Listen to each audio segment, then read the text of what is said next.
All right, let's dive in. If you've ever stared at a transistor amplifier circuit and just wondered, how on earth do I figure out what's happening with the AC signal? Well, you're in exactly the right place. Today, we're going to tackle BJT AC Analysis and pull back the curtain on a super powerful tool called the RE model. Stick with me, and I promise we're going to make this whole thing click. So here's the game plan. First, we'll talk about why we even need a special way to do this. Then we'll get into the whole idea of modeling. After that, we'll build the rec model piece by piece, add a little tweak to make it super accurate, and then, the best part, we'll see it in action in a real circuit. Okay, so let's kick things off with the big why. Why can't we just use our normal circuit rules? Well, it's because one of the main jobs of a transistor, a bipolar junction transistor, or BJT, is amplification. And what is that really? Well, think about it. You're taking a tiny, weak signal, like from a microphone, and you need to make it strong enough to actually move a speaker. That's the magic trick of an amplifier. A small signal goes in, and a big, beefy signal comes out. But here's the problem. A transistor isn't some simple component like a resistor. It's a really complex little piece of semiconductor physics. And trust me, if we had to break out the physics textbooks every time we wanted to analyze an amplifier, it would be a total nightmare. We need a shortcut, a better way to predict things like how much our signal gets amplified. And that shortcut, that really elegant solution, is what we call modeling. The idea is simple. Instead of dealing with the crazy complex real thing, we swap it out for a simple, functional equivalent that we can actually work with. It's kind of like this. If you want to know how fast a car can go, you don't need the entire blueprint of the engine, right? You just need a model with a few key numbers, like horsepower and torque. That's exactly what we're about to do for our transistor, create a simple circuit model that tells us everything we need to know for AC analysis. Now, there are a few different models out there. You might have heard of the hybrid model. It's okay, but its big weakness is that it uses generic numbers from a datasheet that might not match what's really happening. But the rec model, it's different. It's built using the actual DC voltages and currents in your circuit. This makes it way more practical and, honestly, a lot more accurate. And this right here is the whole point. The reason the remodel is so great is because it's not just some abstract theory. It's tied directly to the reality of your circuit's operating conditions, which makes it the perfect tool for getting real-world results. Okay, so let's do it. Let's build this thing. We're going to put our array model together one step at a time, and we'll start with the input side of the transistor. Now here is the first big aha moment. As far as our little AC signal is concerned, that complex base emitter junction inside the transistor, it just looks like a plain old diode. That's it.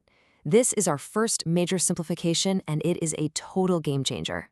And if it looks like a diode, well, we know that for small signals, a diode has a certain amount of AC resistance. So we can take it one step further and replace that diode in our model with a simple resistor.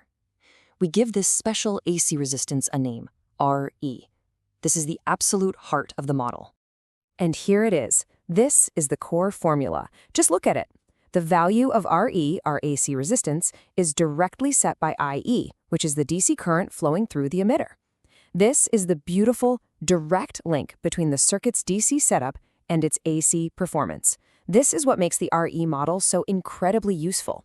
Now, what about the output? Well, we model the amplification part with something called a controlled current source. The best way to think about it is like a faucet. The tiny input current IB is like your hand turning the knob. A tiny twist on that knob controls a massive flow of current, the output. That right there is amplification. So our model is pretty good right now, but you know what? We can make it even better. See, real-world transistors aren't quite perfect. There's this little imperfection called the early effect, and if we add it to our model, we can make our analysis even more precise. This is what separates a good model from a great one. Just take a look at these two graphs. On the left, you've got your perfect ideal transistor with those nice flat lines. But on the right, that's a real transistor. See that slight upward slope? That little slope tells us that the output current isn't perfectly steady. It changes just a little bit with the output voltage, and that's an effect we can account for. So how do we put a number on that slope? Well, we do something kind of clever. Imagine taking a ruler and extending all those sloped lines backwards. You'll find that they all meet up at a single point on the voltage axis. We call this point the early voltage, or VA, and it's the key to modeling this whole effect. That slope basically acts like a big resistor, which we call ρ, that sits on the output of our model. And look at the formula. Just like before, our AC parameter, ρ, is determined by the DC conditions of the circuit, this time the DC collector current. It's just so elegant how it all connects back. And there it is, our complete R model. On the input side, we have our effective resistance. In the middle, our current source that does the amplifying, and now on the output, we have RO to account for that real-world early effect. This simple little circuit is now our perfect stand-in for the complex transistor. It's ready to go. So we've spent all this time building our tool, now for the fun part. Let's put it to work and see what it can actually tell us about a real-life amplifier.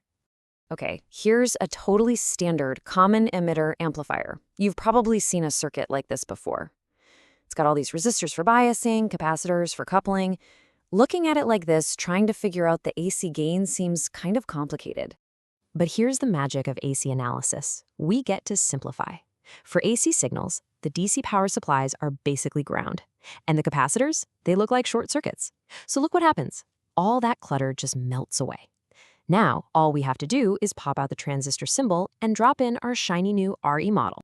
And once we do that and analyze this much, much simpler circuit, something really cool pops out. Look at the waveforms. The output signal is an exact upside-down mirror image of the input.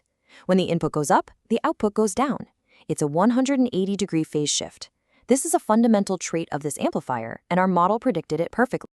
And that's not just a random quirk, by the way. It's just how this circuit works. When you put more current into the base, the transistor pulls more current through the collector resistor, which actually causes the output voltage to drop. The RE model makes this relationship totally clear and easy to see. So there we have it. We started with a complex device, turned it into a simple, powerful model, and then used that model to understand a really key piece of its behavior.